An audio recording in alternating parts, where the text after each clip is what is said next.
Sir, India അടക്കമുള്ള രാജ്യങ്ങൾക്ക് ഇരട്ടച്ചുങ്കം ഏർപ്പെടുത്തിയ ട്രംപിൻ്റെ നടപടി തെറ്റാണ് എന്നാണ് അമേരിക്കയിലെ ഫെഡറൽ അപ്പീൽ കോടതി പറയുന്നത്. വാസ്തവത്തിൽ ട്രംപ് ആകെ നാണം കെട്ടുപോയി. കാരണം കോടതി ഇങ്ങനെ ഒരു നിഗമനത്തിലെത്തും എന്ന് അദ്ദേഹം കരുതിയില്ല. അപ്പോൾ എന്തായാലും ഒക്ടോബർ പകുതി വരെ അതിനൊരു ഇളവ് കൊടുത്തിട്ടുണ്ട്. പക്ഷേ എന്തായിരിക്കും ഇനി ട്രംപിൻ്റെ രാഷ്ട്രീയ ഭാവി? വലിയ രീതിയിൽ ജനവികാരം അദ്ദേഹത്തിന് എതിരാകാൻ സാധ്യതയുണ്ടെന്ന് കേൾക്കുന്നു. എന്തൊക്കെയാണ് സാർ അതിൻ്റെ വിശദാംശം?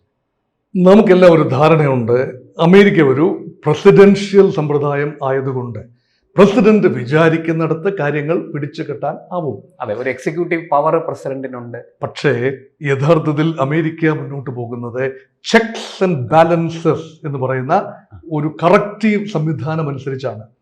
ഈ ഗവൺമെന്റ് എന്ന് പറയുമ്പോൾ 3 ബ്രാഞ്ചസ് ആണ്. നിയമനിർമ്മാണ വിഭാഗമായ കോൺഗ്രസ്, ഹൗസ് ഓഫ് റെപ്രസെന്റേറ്റീവ്സും സെനറ്റും അടങ്ങുന്ന കോൺഗ്രസ്. 2 എക്സിക്യൂട്ടീവായ American president and his cabinet അല്ലെങ്കിൽ സെക്രട്ടറിമാർ, അതാണ് എക്സിക്യൂട്ടീവ്. 3 ജുഡീഷ്യറി. ഇതിലേതെങ്കിലും ഒരു വിഭാഗം ശക്തമാവുകയാണെങ്കിൽ മറുവിഭാഗം, പ്രസിഡന്റ് അതിശക്തമായി ബെല്ലും ബ്രേക്കും ഇല്ലാതെ മുന്നോട്ട് പോകുന്ന അന്തരീക്ഷമുണ്ടായാൽ കോൺഗ്രഷണൽ കറക്ഷൻ ഉണ്ടാകും. കോൺഗ്രസ് അതിശക്തമായിട്ട് പോവുകയാണെങ്കിൽ പ്രസിഡന്റ് വിൽ സ്റ്റാമ്പ് ഡൗൺ. അത് മാത്രമല്ല, പ്രസിഡന്റും കോൺഗ്രസും നിലവിട്ട് പെരുമാറിയാൽ തടയാൻ ഫെഡറൽ കോടതിയുണ്ട്, ജുഡീഷ്യറി ഉണ്ട്.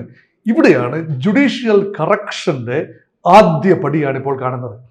ഇപ്പം Trump ensured that he has A popular mandate. Popular vote അദ്ദേഹത്തിന് അനുകൂലമാണ്. അദ്ദേഹത്തിന് പലപ്പോഴും അമേരിക്കൻ പ്രസിഡന്റ് തെരഞ്ഞെടുപ്പിൽ പോപ്പുലർ വോട്ട് ലഭിക്കുന്ന ആളാകണമെന്നില്ല യഥാർത്ഥത്തിൽ തെരഞ്ഞെടുക്കപ്പെടുന്നത്, ഇലക്ട്രൽ കോളേജിലെ വോട്ടിന്റെ അടിസ്ഥാനത്തിൽ മാത്രം. ഇപ്രാവശ്യം അങ്ങനെയല്ല. President Trump one the electoral vote and also the popular vote. പക്ഷേ കോൺഗ്രസിലും ഭൂരിപക്ഷമുണ്ട്. അതായത് ട്രംപ് പാർലമെന്ററി സിസ്റ്റത്തിലല്ല പ്രവർത്തിക്കുന്നത്, പ്രസിഡൻഷ്യൽ സമ്പ്രദായമാണ്. എങ്കിൽ പോലും കോൺഗ്രസ്, അതായത് ഹൗസ് ഓഫ് റെപ്രസെന്റേറ്റീവ്സും സെനറ്റും ചേർന്ന് പ്രസിഡന്റ് മുന്നോട്ട് വെക്കുന്ന ആശയങ്ങൾക്ക് തടയിടും എന്ന പ്രതീക്ഷയും അസ്ഥാനത്തായി. പിന്നെയുള്ള ആശ്രയം ഫെഡറൽ കോടതിയാണ്. അവിടെ കഴിഞ്ഞ ദിവസത്തെ വിധി വന്നിരിക്കുന്നത് അപ്പീൽ കോടതി, താഴെത്തട്ടിലെ കോടതി, സ്റ്റേറ്റ് ലെവൽ കോടതിയാണ്. അപ്പീൽ കോടതി ട്രംപിന് ഏകപക്ഷീയമായി എക്സിക്യൂട്ടീവ് ചുമതല ഉപയോഗിച്ചുകൊണ്ട് ടാരിഫ് തോന്നുംപടി ചുമത്താൻ ആവില്ല, അത് പുനഃപരിശോധിക്കണം എന്ന് പറഞ്ഞുകൊണ്ട് ട്രംപിന്റെ ടാരിഫ് യുദ്ധത്തെ ഒരു പരിധി വരെ തടയുന്ന കാഴ്ചയാണ്. മുന്നോട്ട് പോകാം. ഒക്ടോബർ 15 വരെ സമയം കൊടുത്തിരിക്കുന്നു.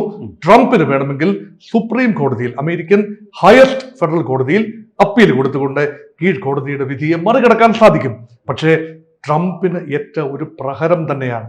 അതായത് നാണക്കേടാണ് എക്സിക്യൂട്ടീവിന്റെ അധികാര പരിധി നിർണ്ണയിക്കുന്ന ജുഡീഷ്യറി. അങ്ങനെയാണ് അമേരിക്കൻ കോൺസ്റ്റിറ്റ്യൂഷൻ മുന്നോട്ട് പോകുന്നത്. കാരണം നമ്മൾ വിചാരിക്കും പ്രസിഡന്റായി തെരഞ്ഞെടുത്താൽ ഉടനെ നോക്കൂ സർവാധികാരിയായി പൊസിഷൻ ചെയ്യാം. പക്ഷെ ഓർക്കൂ, പ്രസിഡന്റിന്റെ അഡ്വൈസേഴ്സ് ആരാണ്? മുൻകാലങ്ങളിൽ നല്ല കോൺഗ്രഷണൽ കൺട്രോളോടുകൂടിയുള്ള അഡ്വൈസേഴ്സ് ആണ് ഉണ്ടായത്. ഇപ്പോൾ ഇതാ പ്രസിഡന്റ് തനിക്കിഷ്ടമുള്ള അഡ്വൈസ് ലഭിക്കുന്ന രീതിയിലുള്ള അഡ്വൈസേഴ്സിനെയാണ് ഇപ്പോൾ മുന്നോട്ട് വെച്ചിരിക്കുന്നത്. ആ അഡ്വൈസേഴ്സ് നടത്തുന്ന അഡ്വൈസേഴ്സ് ഇതനുസരിച്ച് മുന്നോട്ട് പോവുകയാണ്. അപ്പൊ അവിടെയാണ് പ്രസിഡന്റ് പിഴയ്ക്കുന്നത്. അതുകൊണ്ട് അഡ്വൈസേഴ്സിനെ മാറ്റാൻ കഴിയുന്നത് സെനറ്റിനാണ്. ഇതിനാണ് പേരാണ് സെനറ്റോറിയൽ കർട്ടസി. പ്രസിഡന്റ് ഒരു എക്സിക്യൂട്ടീവ് നിയമനം തന്റെ മന്ത്രിസഭയിലെ വിദേശകാര്യ സെക്രട്ടറി അല്ലെങ്കിൽ ട്രഷറി സെക്രട്ടറി, പ്രതിരോധ സെക്രട്ടറി, ഇങ്ങനെയുള്ള ആളുകളെ നിയമിക്കുമ്പോൾ ഇത് കോൺഗ്രഷണൽ അനുവാദത്തോടു കൂടി ആവണം.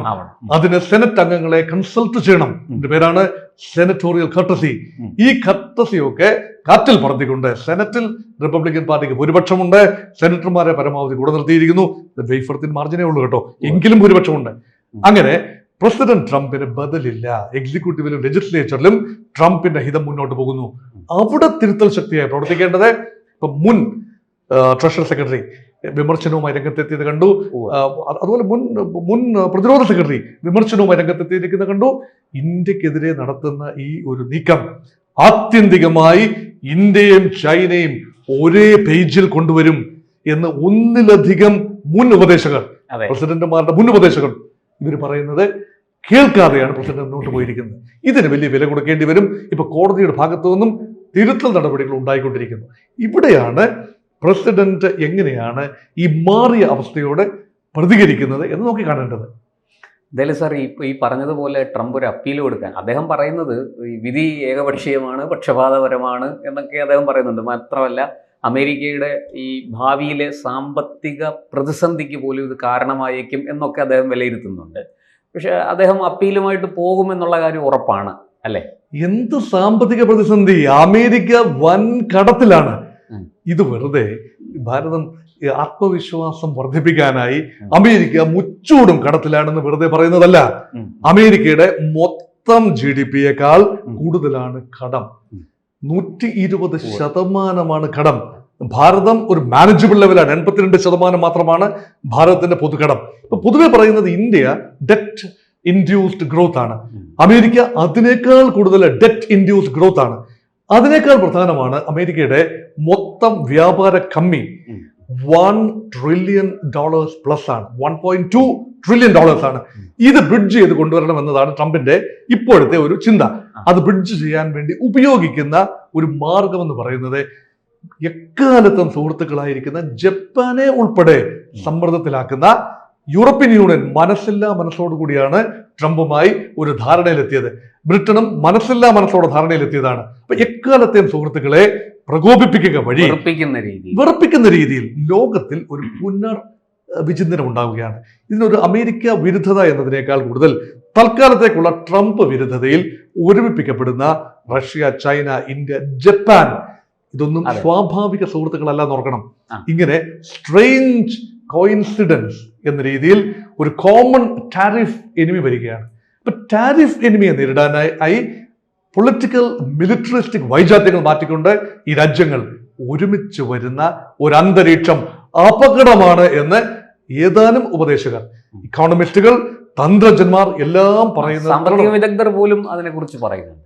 ആരും പറയുന്നില്ല, ഒരാൾ പോലും ട്രംപ് ഇപ്പോൾ വെച്ചിരിക്കുന്ന ടാരിഫ് യുദ്ധം ന്യായമാണ് എന്ന് പറയുന്നില്ല. പക്ഷെ ട്രംപിന്റെ ഒരു ഇക്കണോമിക്സ് ഉണ്ട്, ട്രംപനോമിക്സ് എന്ന് പറയും.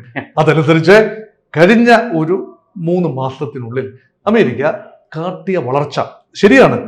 ടാരിഫ് യുദ്ധം തുടങ്ങിയതിന് ശേഷം അമേരിക്കയിലേക്ക് ടാരിഫ് ഇനത്തിൽ നല്ലൊരു തുക ലഭിച്ചിട്ടുണ്ട്. അത് ട്രംപ് ബാലൻസ് ഷീറ്റിൽ കാണിക്കുകയാണ്. കഴിഞ്ഞ വർഷം ഇതേ സമയം ജോ ബൈഡന്റെ കാലത്തേക്കാൾ മെച്ചമാണ് അമേരിക്കൻ സമ്പദ് വ്യവസ്ഥ വളരുന്നു. GDP growth rate 3.1%. അത് തീരെ മോശമല്ല. കഴിഞ്ഞ ഒരു ക്വാർട്ടറിനേക്കാൾ ഈ ക്വാർട്ടറിൽ വളർച്ചയുണ്ട് എന്ന രീതിയിലാണ്. അങ്ങനെയെങ്കിൽ ഭാരതത്തിന് വളർച്ചയുണ്ട്.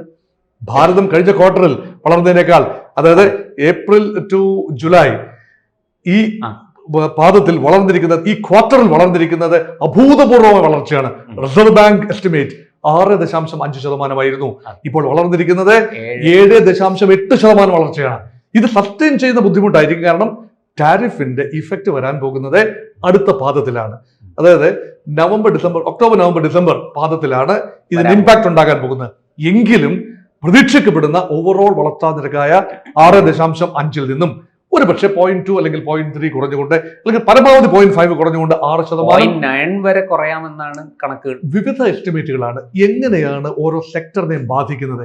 ട്രംപിന്റെ വ്യാപാര യുദ്ധം എല്ലാ സെക്ടറിനെയും ഒരുപോലെ ബാധിക്കില്ല. ഫാർമസ്യൂട്ടിക്കൽസിനെ ബാധിച്ചിട്ടില്ല. അതുപോലെ ഇനിയും സേവന മേഖലയെ ബാധിച്ചിട്ടില്ല. IT എക്സ്പോർട്സ് നോക്കൂ, 200 ബില്യന്റെ IT കച്ചവടമാണ് ഇന്ത്യയും അമേരിക്കയും. മറ്റെല്ലാത്തിനേക്കാളും കൂടുതലാണ് IT-യുടെ. അത് സേവനങ്ങളുടെ കച്ചവടമാണ്. സേവനങ്ങൾ 10% നികുതി ട്രംപ് ചുമത്തുകയാണെന്ന് വെച്ചോ, അതോടെ വൻപൻ പ്രതിസന്ധി ഉണ്ടാകും. ഇന്ത്യക്കും ഉണ്ടാകും, അമേരിക്കയ്ക്ക് വേണ്ട IT സേവനങ്ങൾ ലഭിക്കാതെയുമാകും. ഇത് ഒരു വലിയ പ്രതിസന്ധിയാകും. അതുകൊണ്ട് ഇപ്പോൾ ചരക്കുകൾക്ക് മാത്രമാണ്, അതും സെലക്റ്റീവായ 50-55% ചരക്കുകൾക്ക് അധിക തീരുവ ചുമത്തിയിരിക്കുകയാണ്. അത് താൽക്കാലികം മാത്രമാണ്, ആത്യന്തികം ആകില്ല. കോടതി പറഞ്ഞിരിക്കുന്ന ഇതാണ്, ഇരട്ടി തീരുവയെക്കുറിച്ചാണ് പറഞ്ഞിരിക്കുന്നത്. അത് ന്യായമല്ല, ആത്യന്തികമല്ല, റിവിഷന് വിധേയമാണ്. അതിനുള്ള അധികാരം പ്രസിഡന്റിന് ഇല്ല. അതിനുള്ള അധികാരമല്ല, എക്സിക്യൂട്ടീവ് അധികാരം അനാവശ്യമായി പ്രയോഗിച്ചിരിക്കുന്നു എന്നാണ് കോടതിയുടെ നിരീക്ഷണം. ദുർവിനിയോഗം ചെയ്തിരിക്കുന്നു. അതില്ല എന്ന്, ദുർവിനിയോഗം ചെയ്തിട്ടില്ല എന്ന് തെളിയിക്കേണ്ട ചുമതല ഇപ്പോൾ ട്രംപിൽ വന്നിരിക്കുന്നു. സുപ്രീം കോടതി കൂടി തള്ളിക്കളഞ്ഞാൽ അതിനർത്ഥം ഈ 25% അധിക തീരുവ സ്വാഹ എന്ന് വേണം, അതെടുത്ത് കളയേണ്ടി വരും. കൂടുതൽ വാർത്തകളും വിശേഷങ്ങളും നിങ്ങളിലേക്ക് എത്താൻ ABC മലയാളം സബ്സ്ക്രൈബ് ചെയ്യുക, ബെൽബട്ടനും അമർത്തുക.